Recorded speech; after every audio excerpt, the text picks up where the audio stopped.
오늘 하나님께서 우리에게 주시는 말씀은 에베소서 1장 1절에서 2절입니다. 제가 봉독해 드리도록 하겠습니다.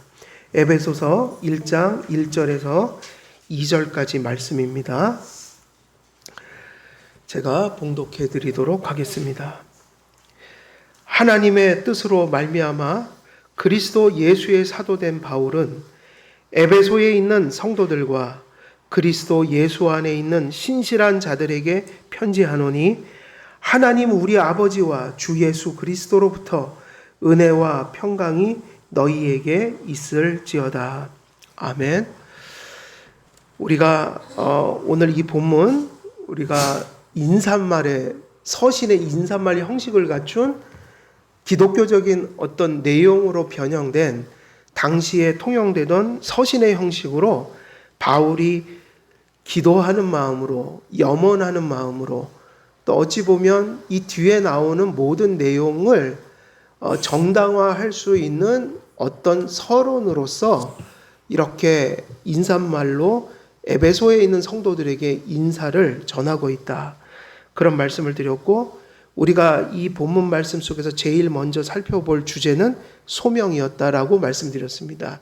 그래서 여기서는 사도는 초대교회 때 교회가 없는 시대에 신약교회가 아직 세워지는 초기에 신약교회의 기초를 세우고 또 성경 66권이 완성되도록 영감을 받아 성경을 완성하는 그런 특별한 소명을 받았고, 그 말씀을 확증하기 위해서 그러한 초기적인 어떤 교회를 설립하고 계시를 완성하는 과정에서 그것을 확증하기 위한 비범한 사역 방식, 기적과 이적과 표적이 따르는 그러한 사역을 감당했던 비범한 직분이 바로 뭐였어요? 그것이 사도였고 선지자였고 복음 전하는 자들이었다. 그리고 이 직분이 끝나고 나서는 사도나 선지자나 복음 전하는 자는 이제 없고요. 이제는 무슨 직분이 남은 거죠? 비범한 직분이 아니라 제도와 이미 기록된 말씀을 평상적인 방식으로 설교하고 훈육하고 치리하는 방식으로, 그래서 그것을 평상적인 직원, 평상적인 직분이라고 부르죠. 그래서 목사와 장로가 치리회를 이루어서 말씀 전하고 말씀 전한 것을 전한 대로 살도록 목사와 장로가 훈육하고 치리하며 목양하는, 돌보는, 그리고 집사를 세워 어떤 교회의 사랑의 사역들을 감당하게 하는 그러한 삼직분 제도가 이제 사도들이 떠난 초대교회 이후로 이제 성경 66권이 완성된 이후로는 그렇게 직분이 세워졌다.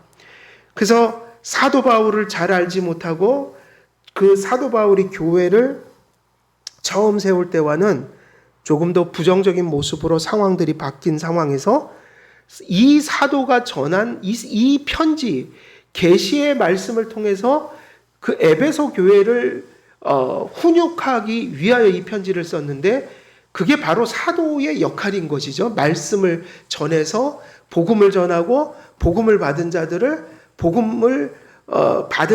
하나님의 백성답게 훈육해서 세우는 일, 이게 사도들의 직분이었는데, 그 일을 하기 위해서는 이 편지가 정당성을 갖고 전해지기 위해서는 누가 쓴 글이어야 되는 거예요? 사도가 전하는 계시여야 하는 거죠. 그래서 사도는 바로 1절에서 하나님의 뜻으로 말미암아 그리스도 예수의 사도된 바울은 이렇게 이야기한 거예요. 그러니까 사도가 아니면 이런 것을 공적으로 수행할 권위가 주어지지 않는다.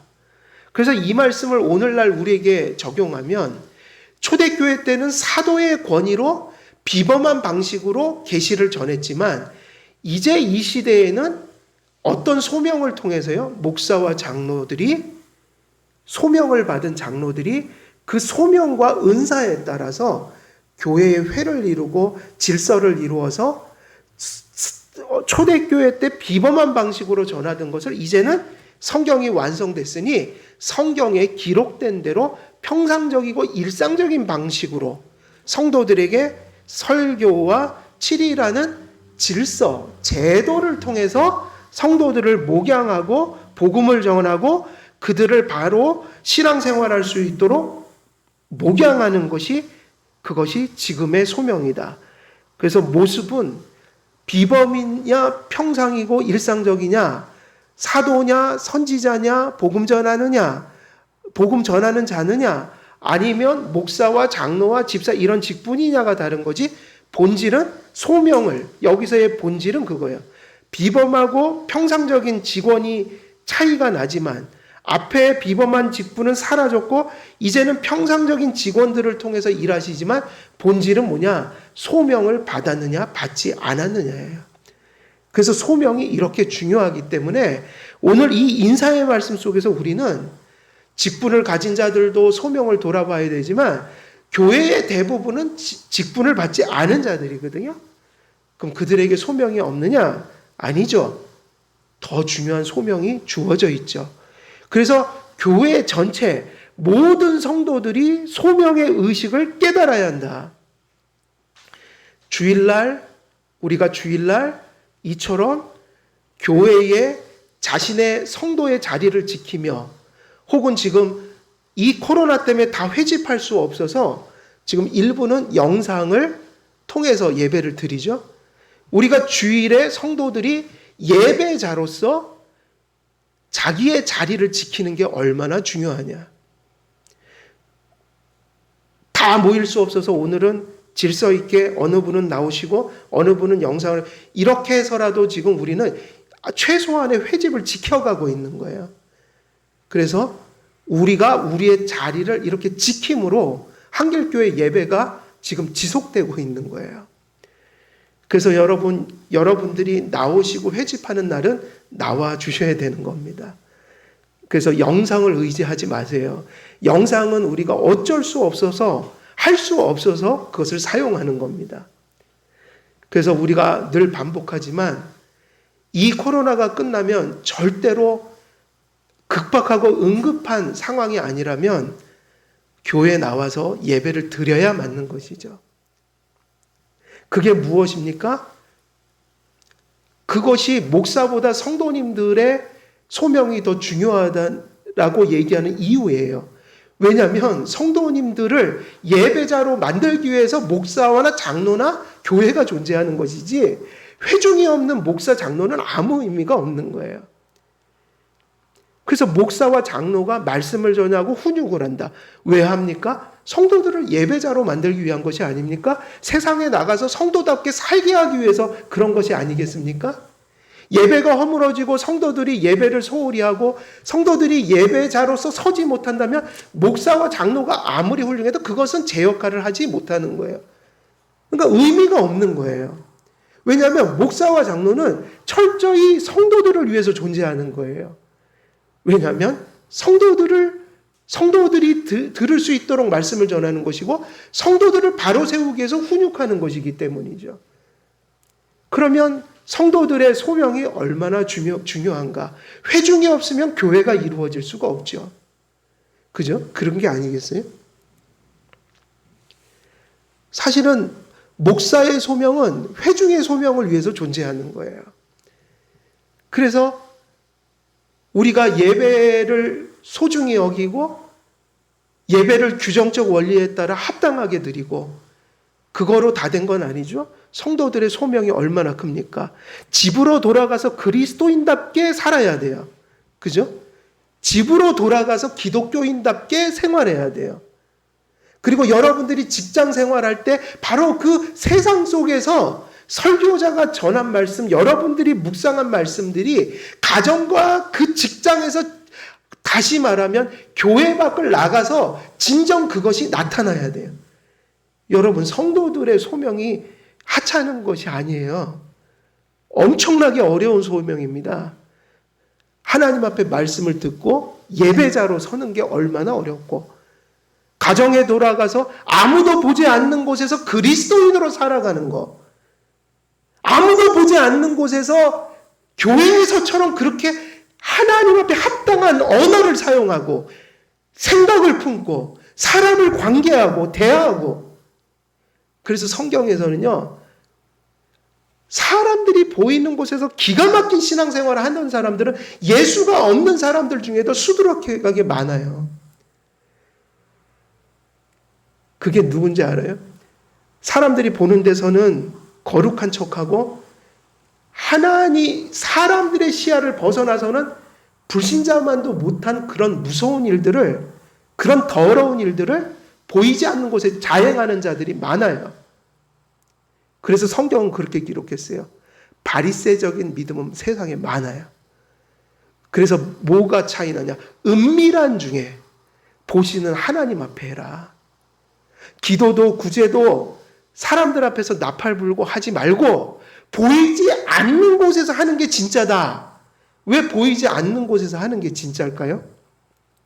왜? 보이지 않는 곳에서 하는 거는 하나님 보고 한 것이니까요. 사람이 있어서 한 게 아니라 하나님이 보이지 않는 곳에서 내가 내 믿음을 지키고 살아갈 때 그거는 진짜 믿음이 없으면 못하는 거니까요. 사람이 보는 데서는 누가 못합니까? 사실은 그래서요, 가짜 목사짓도 할 수 있는 거예요. 교회 나와서는 사람들이 있으니까 안 그런 척 할 수 있는 거라고요. 기가 막힌 설교를 참 놀랍게도 한 편을 만들 수 있는 거라고요. 근데 은밀한 중에 목사로서 사는 거는요, 저도 살아보지만 힘든 거예요. 그래서 절대로 사람들이 있는 곳의 생활과 없는 곳의 생활이 일치할 수가 없어요. 왜냐하면 우리 속에 죄성이 있기 때문에. 근데 그것을 하나님을 진정 믿으면요, 그런 싸움이 실존한다는 거예요. 사람이 없는 곳에서도 하나님이 있는 것처럼 말하고 행동하고 생활하고, 이것이 의식이 거듭난 자에겐 있단 말이에요. 그래서 죄를 안 짓는 게 아니라 죄를 짓지만 회개하고 돌이킬 줄 알고, 그리고 그 방향성이 있어서 그렇게 살고자 하는, 부족함이 있어도 그렇게 살고자 하는 삶의 실존이 존재한다. 예배도 생활도 누구 때문에 예배하고 누구 때문에 예배 못 드리고, 또 우리가 생활도 하나님 사람들이 있으니까 생활하고 없으니까 이런 게 아니라, 진짜 믿음은 은밀한 중에 보이지 않는 하나님을 의식하면서 예배하고 생활하는 것이다. 사람을 보고 하는 것이 아니라는 거예요. 그게 뭐냐면요, 그게 바로 리트머스예요. 산성과 염기성을 가르는, 그것을 검사하는 검사지. 우리에게 믿음이 있습니까? 물으면 사람 보고 신앙생활 하지 않는다. 은밀한 중에 보시는 그 하나님이 계셔서 오늘도 우리는 예배의 자리에 서는 것이고, 오늘도 사람들이 보지 않을지라도 그리스도인으로서 살아가는 싸움을 싸운다. 이게 뭐냐면 목사의 소명보다 더 중요한 누구의 소명이라고요? 누구의 소명인 거죠, 그게? 성도들의 소명인 거예요. 성도들의 소명. 그럼 목사의 소명은 뭐죠? 그런 성도들을 세우라고 존재하는 존재니까 철저히 한 교회의 성도들의 경건을 위해서 목사나 장로나 집사의 직분이나 소명이 존재한다. 그래서 성도들이 소명이 없다는 말은 참 그거는 무식한 얘기인 거예요. 거꾸로 생각하는 거예요. 오히려 성경은 많이 선생되지 말라고 그랬어요. 선생들이 많이 돼서는 안 된다. 그 정도로 족하다. 그러나 하나님이 그런 직분들을 세우는 것은 철저히 회중들을 위한 것이에요. 철저히 회중을 위한 것이다. 직분 자체를 위한 직분은 없어요. 존재하지 않아요. 그래서 우리가 하나님의 뜻으로 말미암아 그리스도 예수의 사도된 바울은 이 말씀을 할 때 이 서신서 이하의 모든 교훈들을 성도들에게 전할 수 있는 유일한 정당성은 소명 외에서는 찾을 수가 없는 거예요. 그리고 이 편지를 받는 사람들도 누구죠? 이 편지를 받는 대상이 누구예요? 성도들이잖아요. 그죠? 에베소에 있는 회중들이라고요. 그게 무슨 얘기입니까? 아무나 이 편지를 받는 게 아니에요. 예수 그리스도를 고백하고 예수 그리스도의 가족이 된 세례받은 하나님 교회의 백성들이에요. 이 편지는 그 백성들을 위해서 전해졌고 그 백성들을 훈육하고 하나님의 계시를 전하고 가르치는 일은 오직 소명에 의해서만 정당성이 주어졌기 때문에 하나님께서는요, 사도가 자신의 사도성을 먼저 그들에게 확증시키도록 그렇게 성경을 쓰게 만드셨던 거예요. 그래서 우리가 이 구절들을 통해서 이러한 직분관을 혹은 소명관을 많이 생각해야 합니다. 자, 그래서 우리가 소명이라는 것을 생각할 때 이제 소명이라는 것을 사도 바울이나 혹은 교회의 목사, 장로, 집사라는 구체적인 제도로서의 직제를 넘어서서 그가 사도이든 목사이든 장로이든 집사든 또 직분이 없는 성도님들, 회중들이건 모든 예수의 이름을 부른다면 모든 성도들에게 이 소명이 무엇이냐 이거를 우리가 깨닫는 게 더 중요한 거예요. 이 말씀 속에서. 그러면 소명이란 무엇이냐? 소명이 무엇이죠, 여러분? 소명이 무엇이에요? 콜링이라고 하잖아요. 부르심이에요. 부르심. 여러분, 부르심이 없으면 구원도 못 받고요. 부르심이 없으면 직분도 가질 수 없고요. 더군다나 부르심이 없으면 성도가 될 수가 없습니다. 근데 여기서 초점을 맞추는 거는 그 모든 것을 통틀어 성도라는 것에 우리가 주의를 집중한다면 사실은 목사도 성도잖아요. 그죠? 1차적으로. 제일 중요한 건 성도예요. 그래서 목사를 하다가 목사직이 끝나면 목사가 아니에요. 성도지. 이해되시죠? 목사가 죽을 때까지 목사가 아니라고요. 목사직이 끝나면 목사가 아닌 거예요. 그러면 목사가 죽으면 직분도 내려놓으면 혹은 또 목사직을 하다가 본인이 원해서 그만두면 다 그 사람들은 어디로 돌아가는 거예요? 성도로 돌아가잖아요. 성도. 그래 성도가 얼마나 중요합니까? 항상 이것은 구원받은 자의 가장 중요한 신분이에요. 성도. 근데 성도가 아무나 되는 게 아니라 부르심을 받은 자들만이 성도예요. 그러니까 부르심이 없으면 성도가 될 수가 없어요. 그래서 교회에서 한 회원을 받고 성도를 받을 때 왜 그렇게 긴 시간을 공부하고 그의 신앙 고백을 확인하냐면 그가 부르심을 받았는지를 외적으로 최소한의 것을 검증하는 거예요. 그래도 가짜가 들어올 수 있다고요. 그래도. 근데 교회는 외적인 것으로밖에 안 되니까 최대한 외적인 것을 검증하는 거예요. 그러면 그 행위가 뭐냐면 소명을 확인하는 거죠. 소명. 저분이 구원으로 부름을 받으셨는가? 한 성도로서 부름을 받으셨는가? 저분에게 신앙 고백이 있으신가? 이런 것을 묻는 것이죠. 소명이란 이처럼 중요하여서 오스 기니스라는 변증가는 소명이라는 것을 전 신앙생활의 하나의 중심으로 보았어요. 모든 신앙의 삶을 사실은 지배하는 중심으로 보았어요. 그러니까 여러분, 왜 우리가 기독교인다운 삶을 못 살까? 때로는 표류할까? 방황할까? 흔들릴까? 이러면 뭐가 흔들렸다고 보면 돼요. 우리가 그런 상황들이 올 때 뭐가 흔들린 거예요? 부르심을 잊어버린 거예요. 부르심을요. 그래서 일생 동안 우리는 무엇을 늘 기억하며 살아야 돼요? 세례는 한 번만 받잖아요. 그죠? 세례는 일생에 몇 번 받죠? 세례를 몇 번 받습니다. 한 번 받는데 세례는요, 일생 기억하고 살아야 돼요. 성찬은 계속 반복되잖아요. 근데 세례는 한 번 받아요. 그래서 사람들이 큰 실수를 해요. 세례 그냥 의식으로 딱 지나가서 아, 내가 세례 한번 받았지? 여러분, 그렇게 생각하면 안 돼요. 세례 받은 사람은요, 평생 그 세례 받은 것을요, 내가 세례 신자지 이러고 사셔야 돼요.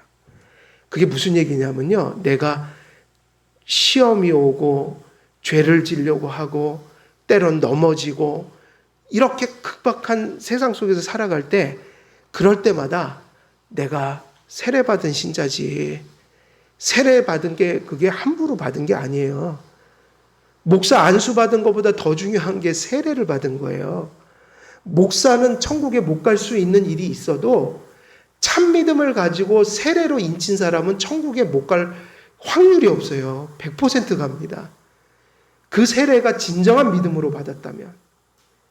그게 어떤 표냐면요, 내가 하나님의 자녀가 됐다라는 도장을 받은 거예요. 근데 진정 세례를 바로 이해한 사람들은 이렇게 살아가요. 내가 어느 날 화가 나서 분노가 치밀어서 죄를 지려고 할 때, 아이고, 내가 세례 받은 사람이지, 이래 살면 안 되지. 내가 어떤 큰 유혹이 밀려와서 넘어지려고 할 때 그것이 나의 힘이 돼야 돼요. 아, 나는 세례 받은 세례 신자지. 하나님을 믿는 믿음의 인을 받았고 내가 하나님 따라가겠다고 맹세한 사람이지. 세례가 그거거든요. 그래서 그 세례 받은 거 생각할 때마다 그 은혜를 저버릴 수가 없어서, 또 때로는 그 은혜를 저버리는 일이 얼마나 무서운 일인가 가슴 속에 그게 벅차와서 죄를 지려고 하다가도 내가 세례교인이지. 여러분, 세례교인이라는 건 되게 큰 책임이 주어져 있는 거예요. 그리고 여러분이 꼭 기억하셔야 될 일이 뭐냐면요, 여러분 한길교회라는 곳에 여러분이 회원으로 이름이 기록돼 있어요. 여러분이 살아가는 게 한길교회의 모습이에요. 여러분 한두 사람이 잘해서 교회가 하나님 영광 받을 수 있는 게 아니라 100명 중에 1명이 타락을 하면요, 그 교회가 위기에 처해요. 여러분, 우리가 한길교회 등록교인이라는 것을, 회원이라는 것을 함부로 여기시면 안 돼요. 내 한 사람이 한길교회를 먹칠할 수도 있고요, 한길교회를 하나님께서 영광 받는 곳으로 만들 수도 있어요. 왜냐? 세상 사람들은 내 하나가 세상에서 범죄하잖아요. 그러면 어떻게 기사가 나오냐면, 예수 믿는 크리스찬이다.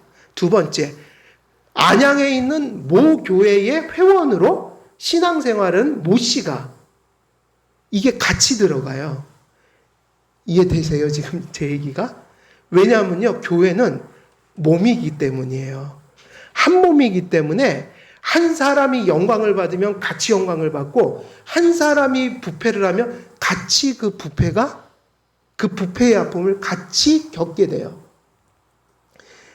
그래서 여러분, 우리가 살아가면서 하나님 이름 때문에 내가 주님께 영광 돌리는 삶을 살아야지도 생각하면서, 한편으로는 내 한 사람이 만일 사회적으로나 저 세상 속에서 부패한 일을 행하면 하나님의 이름이 욕을 먹고, 저 사람 도대체 어떤 교회 다녀?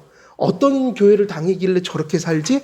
이런 얘기를 들으면 그게 곧 어디를 욕되게 하는 거예요?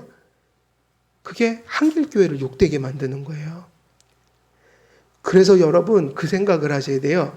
내 한 사람의 생활은요, 한길교회가 지금 움직이고 있는 거예요.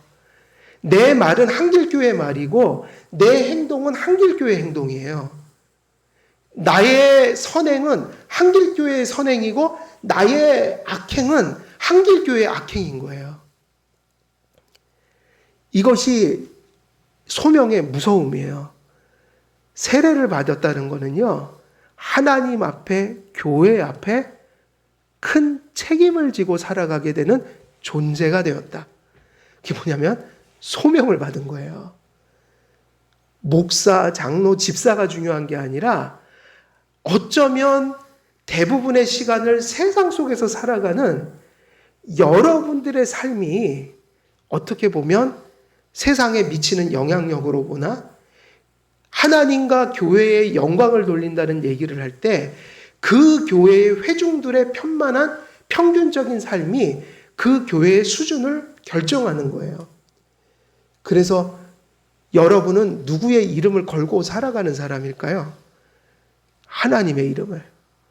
그리고 또 무엇의 이름을 또 지니고 살아가는 사람들이에요?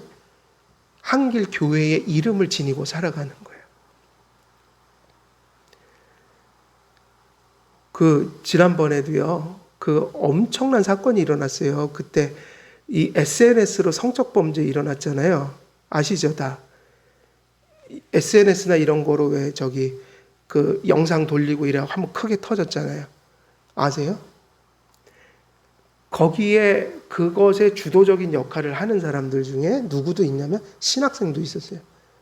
부목사도 그런 일에 연루돼 있고. 부목사. 이해되십니까? 무슨 얘기인지? 그러면 그 일이 터지면 그 교회 어떻게 되겠어요?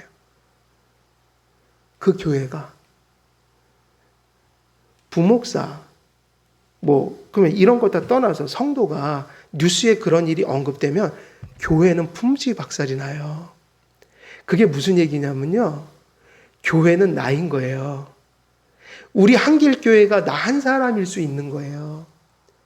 그러니 성도들이 얼마나 중요하고 귀하고 그 소명이 막중하냐. 우리 한국교회는 좀 잘못 가르쳤어요.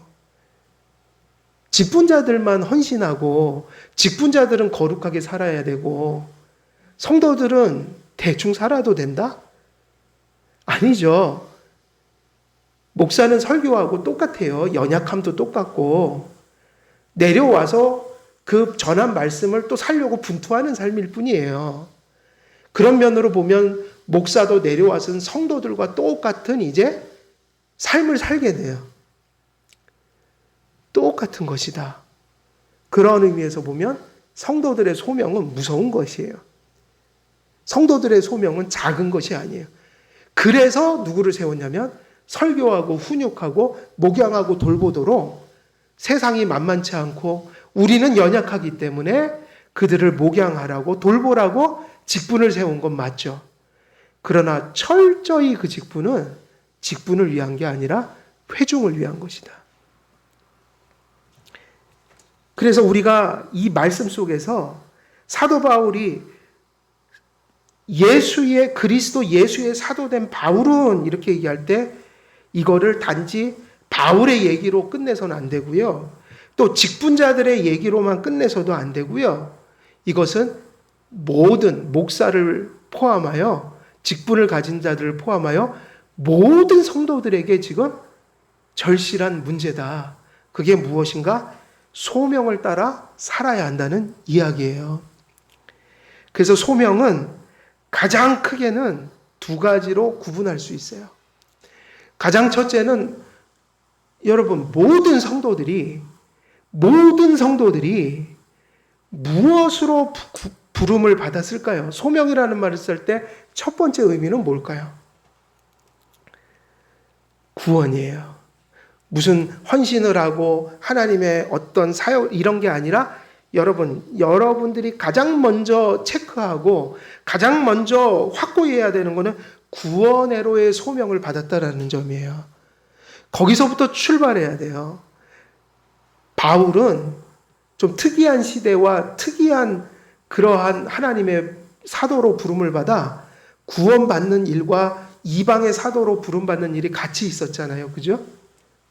그러나 우리에게는 그런 식으로 나타나지는 않아요. 보통은. 그래서 우리가 하나님 앞에 어떤 삶을 살아가든 어떤 생활과 예배와 그런 것의 소명되게 하는 첫째 근거는 예배 이전에 생활 이전에 구원을 받아야 예배도 되고 생활도 된다. 이것이 중요해요. 구원을 받아야 예배도 되고 생활도 되고 또 더군다나 직분을 얘기하면 내가 목사의 직분, 장로의 직분, 또 집사의 직분을 한다고 할 때 구원을 못 받으면 그게 너무너무 허무한 것인 거예요. 그렇지 않겠어요? 사도 바울이 던진 얘기 중에 무서운 얘기가 그거 아니겠어요? 내가 타인들에게 복음을 전하고 내가 버림을 받는 것, 그것을 내가 두려워한다. 바울이 그런 얘기 했잖아요. 자기가 아무리 다른 사람에게 복음을 전해봤자 자기가 구원 못 받은 그게 무슨 의미가 있냐. 나는 그걸 두려워한다. 그런 얘기를 했잖아요. 그게 뭐냐면 항상 우리가 생각하는 건 구원받지 못하면 아무리 큰 열매를 맺고 가도 그에겐 구원이 없어요.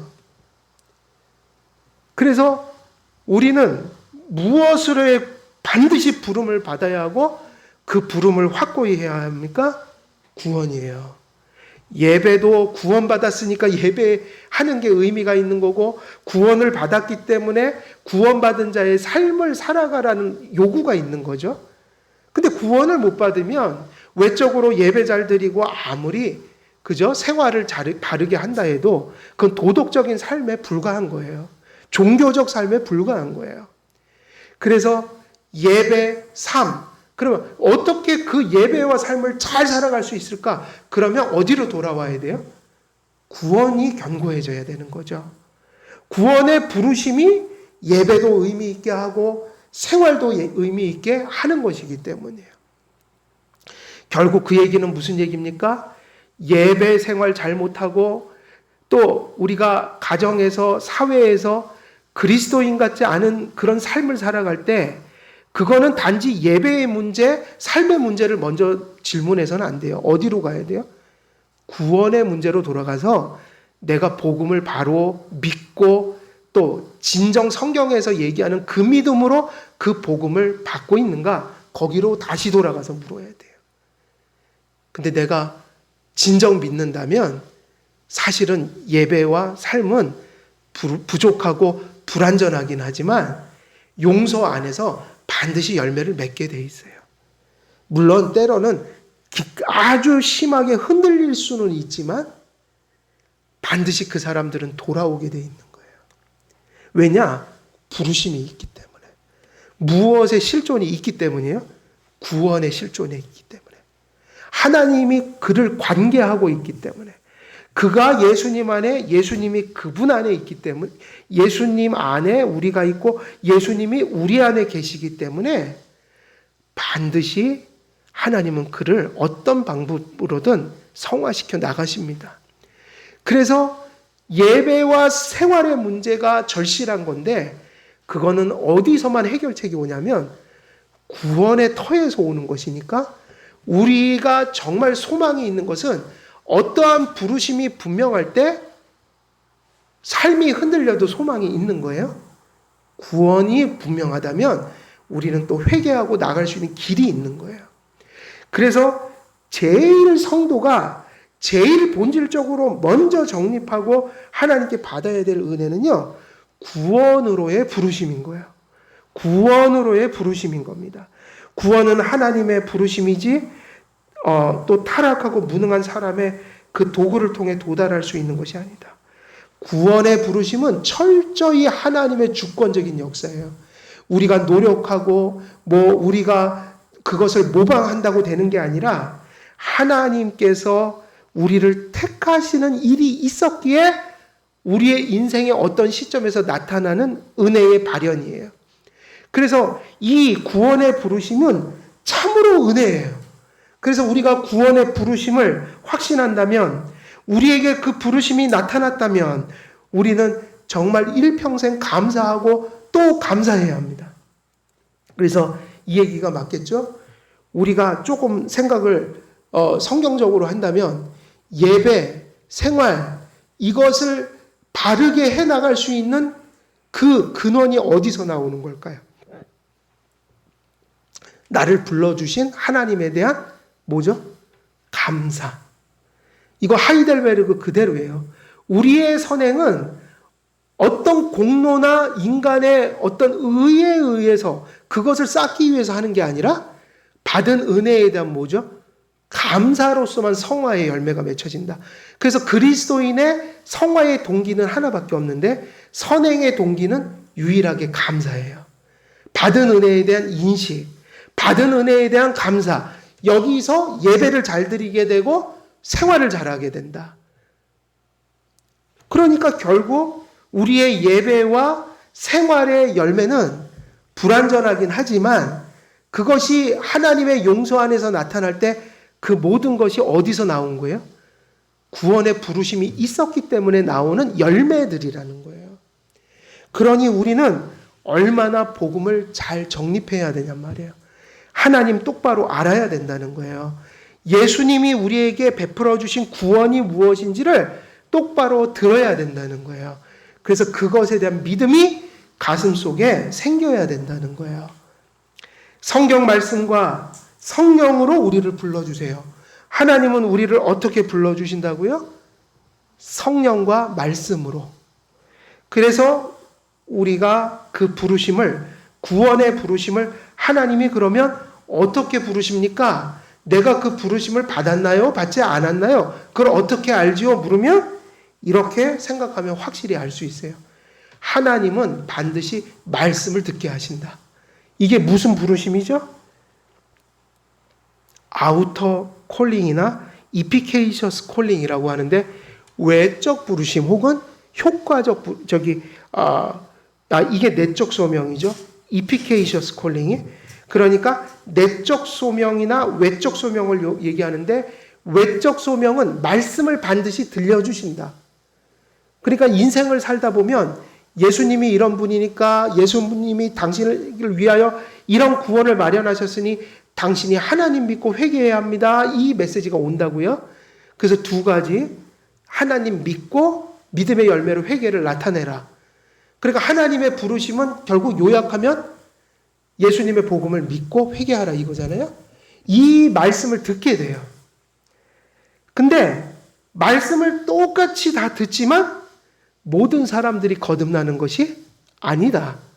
그래서 말씀을 아무리 전해도 그 말씀을 절대로 듣지 않는 사람이 있어요. 예수님 말씀을 아무리 전해도 예수님이 당신을 위해서 이런 구원을 베푸셨으니 받아들이십시오. 그러면 죽어도 안 믿어요. 그런 사람이 있고요. 또 회개하십시오. 죽어도 회개 안 하는 사람이 있어요. 회개는 눈물이 아니에요. 그거 착각하지 마세요. 눈물이 아니라 돌이키는 거예요. 돌이키는 거예요. 마음이 새로워지는 거예요. 눈물이 수반될 수는 있지만 눈물을 아무리 흘려도 바꾸지 않으면 회개 안 한 거라고요. 근데 예수님 믿는 사람들은 반드시 터닝 포인트가 생겨요. 완전히 행위를 다 버리진 못해도 일단 돌이켜서 조금씩 가는 삶의 실존이 나타난다고요. 이게 회개라고요. 그래서 내적, 외적 부르심이 뭐냐? 다 알려주시는 거예요. 예수님을 믿으시오. 그리고 그 하나님의 용서에 의지해서 회개하시오. 이걸 믿어야 합니다. 라고 외칠 때 누가 역사하시는 거예요? 택한 자에게는 누가 역사하십니까? 성령님이. 그래서 내적 소명, 이너 콜링, 혹은 내적으로 역사하시니 효과가 나타난다. 진짜 믿는다. 그리고 실제로 회개하기 시작한다. 그래서 이피케이셔스 콜링, 효과적인 부르심이에요. 그래서 우리에게 두 가지가 있으면 구원을 받아요. 말씀을 바르게 듣고, 근데 그게 이단의 말씀이면 되겠어요? 안 되겠어요? 그러면 외적 부르심을 못 받은 거예요. 왜냐하면 성경대로 전해진 말씀을 들을 때 성령이 역사하니까 이단을 전하거나 복음이 아닌 인간의 사상을 전하거나 이렇게 하면 거기서 성령의 역사가 있을 수 없다. 1차적으로는 뭐가 중요하죠? 말씀이 말씀으로 바르게 선포돼야 된다. 그리고 말씀을 들을 때 누가 역사하시는 거예요? 이게 중요해요. 말씀을 들을 때 거듭나고 회심하는 역사가 일어난다. 부르심이 나타난다. 그래서 그게 뭐냐? 성령님이 그 말씀을 들을 때 깨닫게 해주시고 받아들이게 하시고 그것을 수용하게 하시고 그리고 그것에 전적으로 자신을 의탁해서 구원에 소위 말하면 자기를 내어 맡기는 일이 일어난다. 그럼 그게 있느냐 물으면 있으면 내적 소명이 있는 것이고 그 믿음이 안 나타나면 없는 것이죠. 그래서 그 믿음이 없다면 계속 기도해야 돼요. 그러나 그 믿음이 있다면 여러분은 그 믿음이 곧 선택을 받았고 내적 부르심을 받은 표를 가진 분들이라는 거예요. 그 표를 이마에다 새기는 게 아니라 우리의 믿음으로 새겨주셨단 말이에요. 그래서 여러분이 확신하고 인식한 그 복음을 의지적으로 의지하고 수용했다면 여러분은 구원을 받은 거예요. 생활적으로는 여러분이 완전해요? 완전하지 못해요? 그죠? 거듭나도 회심해도 완전하지 못해요. 회심은 터닝 포인트니까. 그런데 뭐가 나타난다고요? 회심했기 때문에 완전하지 못해도 죽기까지 완전하지 못해도 끊임없이 회개가 나타나요. 죄 짓고는 못 살아요, 성도는. 그래서 죽을 때까지 또 고치고 그래서 어제보다 오늘 좀 나아지고 그래서 근본적인 신앙의 인격이 말씀으로 변화돼 가는 과정을 늘 겪는다. 그게 순간순간 나타난다. 이게 뭐냐면 예배와 생활의 열매라는 것이 곧 뭐냐?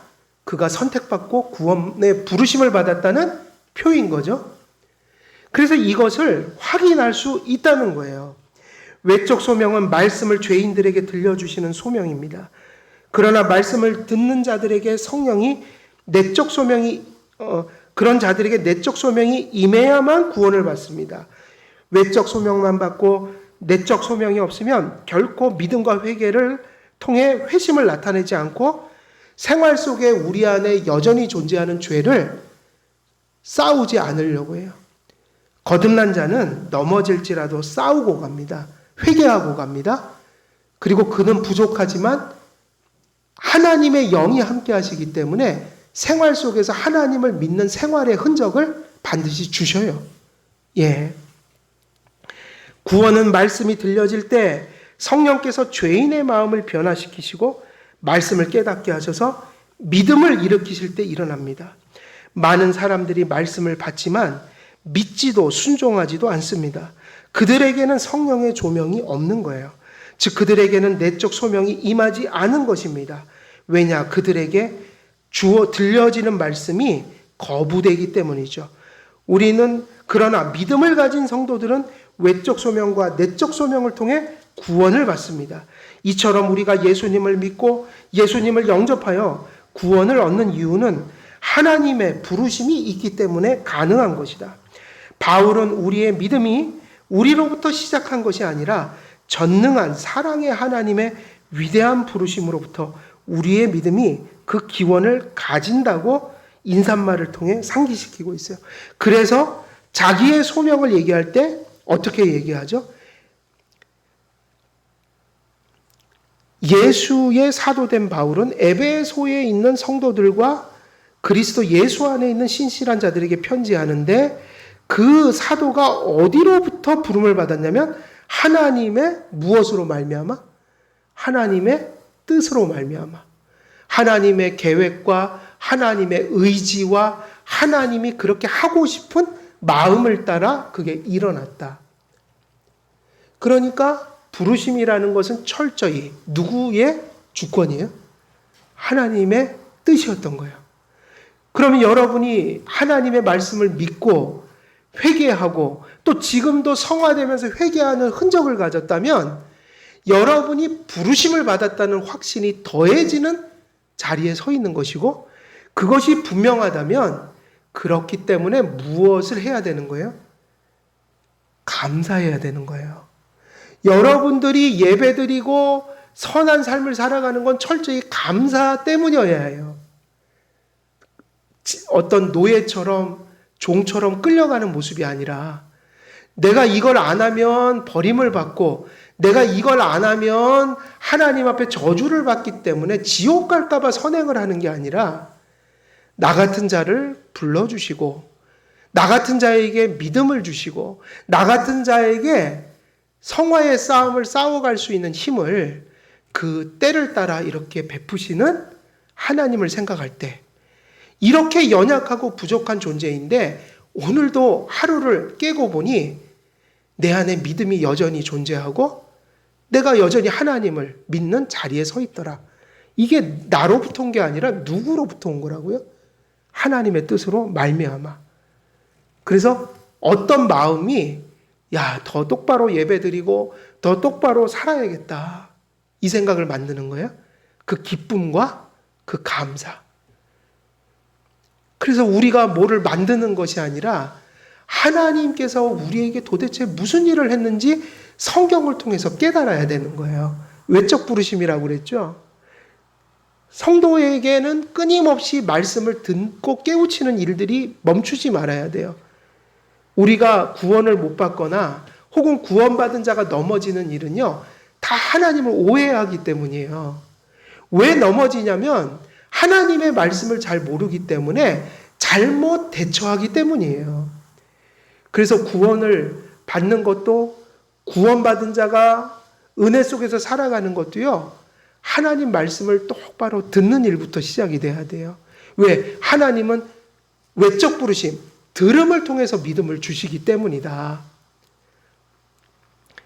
그리고 하나님이 주신 말씀이 분명하다면, 하나님이 우리에게 믿음을 주셨다면 그것을 두 마음을 품고 의심하거나 혹은 저 현실 생활에 빠져서 그 하나님의 복음에 대한 나태한 모습으로 대할 정도로 잠이 드는 그런 모습이 돼서는 안 된다. 끊임없이 말씀을 또 읽고 듣고 말씀 때문에 깨워져서, 그러니까 결론은 이거예요. 하나님이 우리에게 행하신 일들이 무엇인지를 똑바로 깨우쳐서 하나님이 우리에게 이런 분이 되어주셨고 이런 은혜를 내게 지금 주셨고 또 우리에게 주시겠구나. 이것을 구원받은 사람 속에 성령의 조명으로 날마다 그렇게 깨달아 가야 이 복잡한 세상의 그 일들과 시험과 유혹 속에서 우리가 의심과 부패함 속에 빠지지 않아서 표류하지 않게 되는 것이죠. 그래서 여러분, 부르심을 굳게 하라고 그랬잖아요. 부르심으로 끝날 게 아니라 이제는 구원의 부르심을 받았으니까 성화의 이제 부르심을 굳건히 해가야 되는 거죠. 그러면 방법이 무엇인가? 인간으로부터 오는 게 아니라 하나님으로부터 오는데, 하나님께서 말씀과 성령으로 그렇게 하시니 말씀의 수단을 최대한 활용해야 된다는 거예요. 자꾸 말씀을 들어야 된다는 거예요. 그래서 말씀을 들을 때 뭐가 나온다고요? 말씀을 들을 때 무엇이 발생해요? 믿음은 어디서 난다고 그랬어요? 들음에서 나니. 믿음은 들음에서 난다. 구원도 말씀을 들음에서 나고, 구원받은 자가 세상을 잘 헤쳐나가는 것도 들음에서 그 믿음이 생겨야, 구원받는 믿음이 아니라 성화되는 믿음이 생겨야 세상을 대처하면서 살아갈 거 아니겠어요? 그러니까 세상에 빠져서 우리가 잠들지 말라.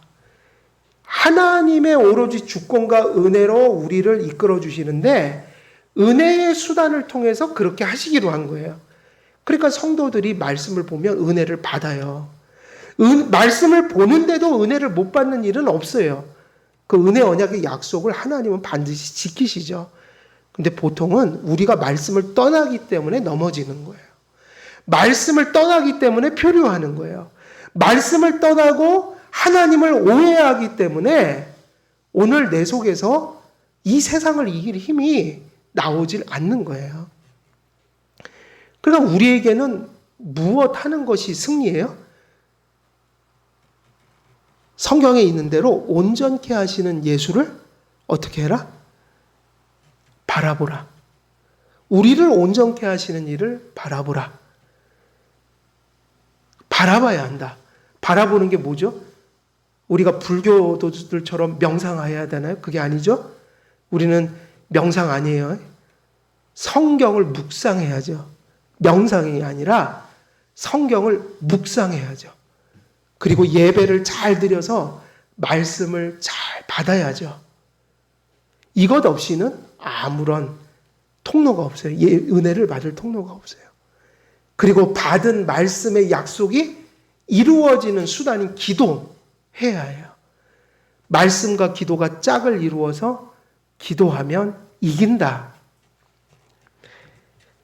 그래서 우리 자신을 바라보지 말고 우리는 우리에게 믿음을 주시고 택하여 주신, 그래서 우리를 불러주신 그 시작을 주신 하나님을 여전히 바라보고 지속적으로 바라봄으로 우리가 성화되고 강건케 되고 세상을 이길 힘을 늘 공급받아야겠다.